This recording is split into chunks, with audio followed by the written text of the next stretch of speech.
Hello friends, welcome to Class Remotely and this is Mehjabeen. Today I'm going to talk about the primary and secondary sources of information in history with special reference to India. So let's get started. Historians segregate history into three broad categories: ancient, medieval and modern. Each of these periods is divided on the basis of certain political, social and economic features specific to that period. While studying the modern history, historians have been able to get information from a variety of sources.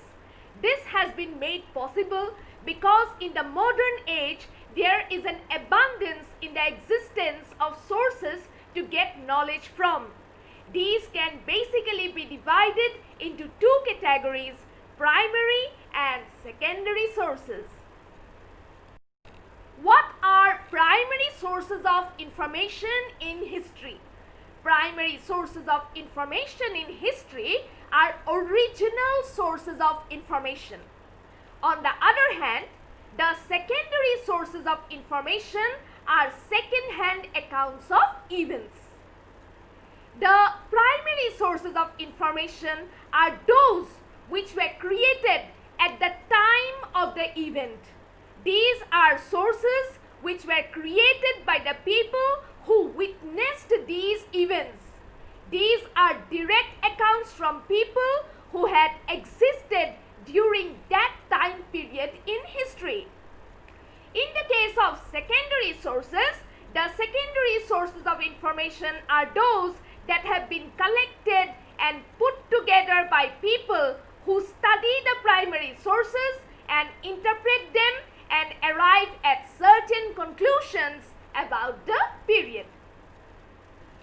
Then artifacts from archaeological sites, coins, monuments, inscriptions, diaries, poetry, novels, photographs, travelogues and autobiographies are all examples of primary sources of information in history.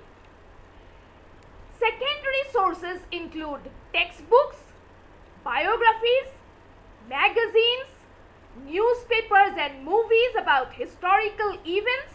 They may also include scholarly articles, research papers, reports, reviews, books and audiovisuals developed by contemporary scholars.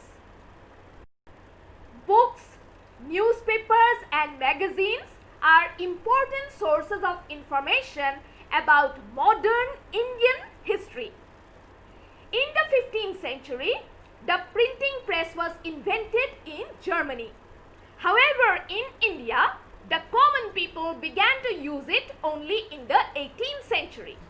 With the use of the printing press from the 18th century onwards, books, newspapers, magazines and pamphlets began to be published.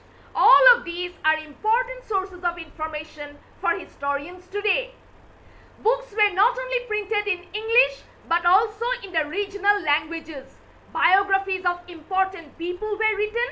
Such biographies have given historians genuine information about the people and the times in which they lived.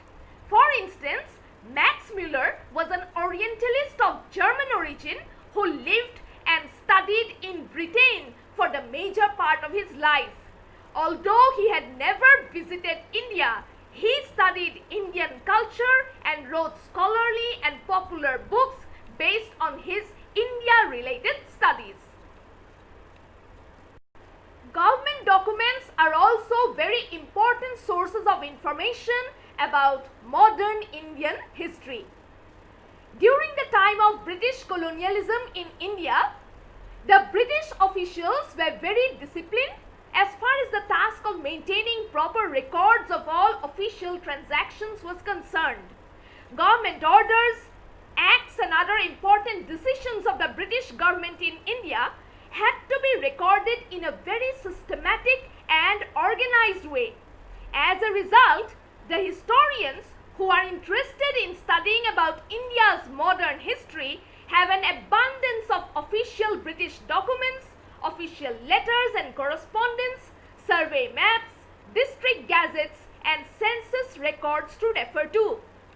A vast majority of these documents are now stored in the National Archives of India and at the National Museum in New Delhi. The government museums in Chennai, Mumbai and Kolkata have also in their possession original documents related to the time of the British rule in India. The letters written by some of the freedom fighters of the time are a few examples of such documents. The historical buildings in India are also very important sources of information about modern Indian history. During their 200-year colonial administration in India, the British built several buildings on Indian soil. Some of them are still in use today. The style of these British constructed buildings is very different from those constructed in India during the medieval age. A few of these British era buildings were made to mark some significant events of that time. For instance, the Gateway of India was constructed to commemorate the visit of King George V and Queen Mary to Bombay in 1911. The Gateway of India was later used as a ceremonial entrance to India for viceroys and the new governors of Bombay. The Victoria Memorial is a large marble building in Kolkata, West Bengal. It was built between 1906 and 1921. It is dedicated to the memory of Queen Victoria of England. This building is now a museum and destination for tourists. Well, that's all for today. Meet you again very soon. Bye.